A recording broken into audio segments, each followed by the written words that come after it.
You know that feeling you get when you check your bank account and see a big number sitting there? It feels good, right? Feels safe, like you're being responsible, building a solid safety net.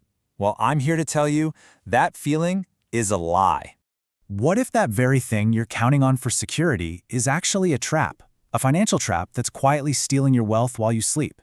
It sounds dramatic, I know, but the strategy you think is protecting you might just be one of the worst financial decisions you can make. Let's break down exactly why. So this brings us to the big question, right? How much cash is actually too much? At what point does that comfortable pile of money cross the line and start doing real, serious damage to your financial future? We're going to get to the exact number. And you know what? The answer isn't some big secret. It's just simple math. All right, first things first, we have to completely shatter this illusion that a big savings account means you're financially secure. It just doesn't. Here's the truth your bank is never, ever going to tell you.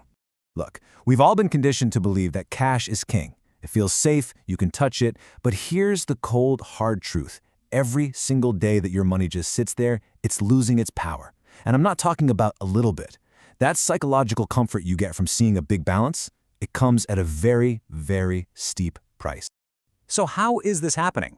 While your savings are just sitting there, completely idle, there's this invisible force at work. Think of it like a slow, silent leak in a tire. You might not notice it day to day, but it's constantly deflating your wealth. And that force has a name: inflation. It's the silent wealth killer. It's this relentless process that just eats away at the purchasing power of every single dollar you've worked so hard to save. You've seen it yourself, right? I mean, a Chipotle burrito that cost maybe $8 a few years ago is now what, $12? That's not the burrito getting more valuable, it's your dollar getting weaker. That's inflation in action. Now, you might hear that the Federal Reserve targets an inflation rate of 2% a year. And you think to yourself, 2%? That's nothing. But that's the trap.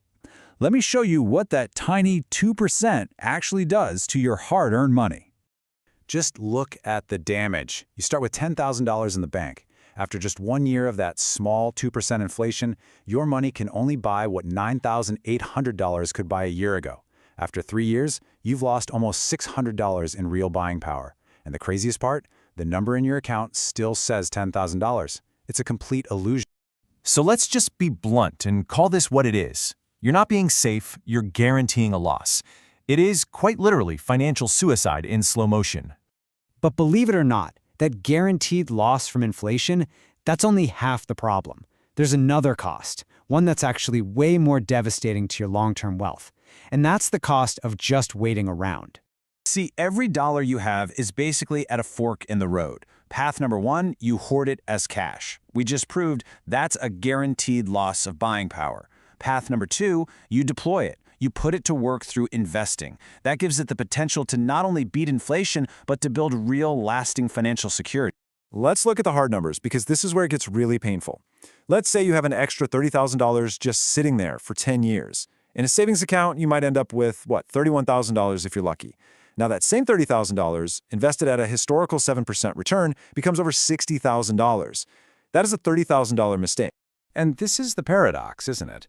The fear of maybe losing some money in the market temporarily causes people to accept a guaranteed, permanent loss from inflation and missed opportunities every single day. You're playing it so safe that you're actually locking in your losses. Okay, so what's the magic number? What's the system that provides real safety without sacrificing your financial future? It's actually really simple. It's called the 3 to 6 month rule. This is your emergency fund. And you need to listen very closely, because this is where almost everyone gets it wrong. It's 3 to 6 months of your essential living expenses, not your income. We're talking about your rent or mortgage, food, utilities, the things you literally cannot live without. This isn't money for your Netflix subscription or your daily coffee. So here's exactly how you find your number. First, add up all of your true monthly necessities. Let's just say that total is $4,000 a month. Okay, simple. Multiply that by 3, and you get $12,000. That's your minimum emergency fund. Now multiply that $4,000 by 6, and you get $24,000. That's your maximum. That's it. That is the absolute most cash you should keep in a liquid savings account. Every single dollar above that maximum is excess cash. It's your army, and it should be working for you. You can put it into low-cost index funds, consider real estate, invest in yourself by learning a new high-income skill, or maybe even start that side business you've been dreaming about. The point is, these are productive assets that grow.